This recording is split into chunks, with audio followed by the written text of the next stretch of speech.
అందరికీ నమస్కారం. నేను మనుబోలు సిఆర్ఎం2 చెంచురామయ్య.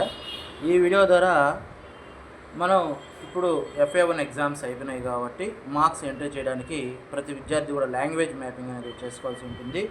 ఈ లాంగ్వేజ్ మ్యాపింగ్ ఏ విధంగా చేసుకోవాలో మీకు తెలియజేస్తున్నాను. ఈ వీడియో మీకు నచ్చినట్టయితే లైక్ చేయండి, షేర్ చేయండి, నా ఛానల్ను సబ్స్క్రైబ్ చేయండి. ఇంకా విషయంలోకి వెళ్తే మనం లీప్ యాప్లో టీచర్ లాగిన్తో లాగిన్ అవుతాం. ఈ విధంగా లాగిన్ అయిన తర్వాత స్టూడెంట్ ఫస్ట్ గవర్నెన్స్కి వెళ్ళేసి ఇక్కడ ఈ యొక్క స్టూడెంట్ అటెండెన్స్ డేటా అనేటువంటి దాన్ని సింక్ చేసి పెట్టుకుంటాం. నేను సింక్ చేశాను కాబట్టి ఇక గ్రీన్ మార్క్ వస్తుంది. ఈ విధంగా గ్రీన్ మార్క్ వచ్చిన తర్వాత స్టూడెంట్ అనే ఆప్షన్ సెలెక్ట్ చేసుకుంటాం. యాక్షన్స్ అనే ఆప్షన్ సెలెక్ట్ చేసుకుంటాం. ఇక్కడ స్టూడెంట్ అసెస్మెంట్ అనేటువంటి ఆప్షన్ సెలెక్ట్ చేసుకుంటాం. స్టూడెంట్ లాంగ్వేజ్ మ్యాపింగ్ అనేటువంటి ఆప్షన్ని సెలెక్ట్ చేసుకుంటాం. ఈ విధంగా సెలెక్ట్ చేసిన తర్వాత క్లాస్ వస్తుంది. ఈ యొక్క క్లాసులో విద్యార్థి పేరు సెలెక్ట్ చేసుకుంటాం. ఇక్కడ విద్యార్థి పేరు సెలెక్ట్ చేసిన తర్వాత ఈ విధంగా మనం అది ఇక్కడ ఈ విధంగా ఎంటీగా ఉంటుంది.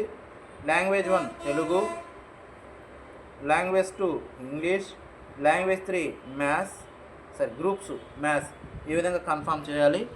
ఈ విధంగా ప్రతి విద్యార్థికి కూడా మార్క్స్ ఎంట్రీ వరకు లాంగ్వేజ్ మ్యాపింగ్ చేసిన తర్వాత మాత్రమే ఇది అప్డేట్ అవుతుంది. కాబట్టి మ్యాథ్స్ ఎంట్రీ చేసుకునేప్పుడు ప్రతి ఒక్కరు కూడా ఈ విధంగా మ్యాపింగ్ చేసుకోవాల్సి ఉంటుంది. కావున మీకు తెలియజేస్తున్నాను. ఈ విషయంలో మీకు ఈ వీడియో నచ్చినట్టయితే లైక్ చేయండి, షేర్ చేయండి, ఛానల్ను సబ్స్క్రైబ్ చేయండి. Thank you very much.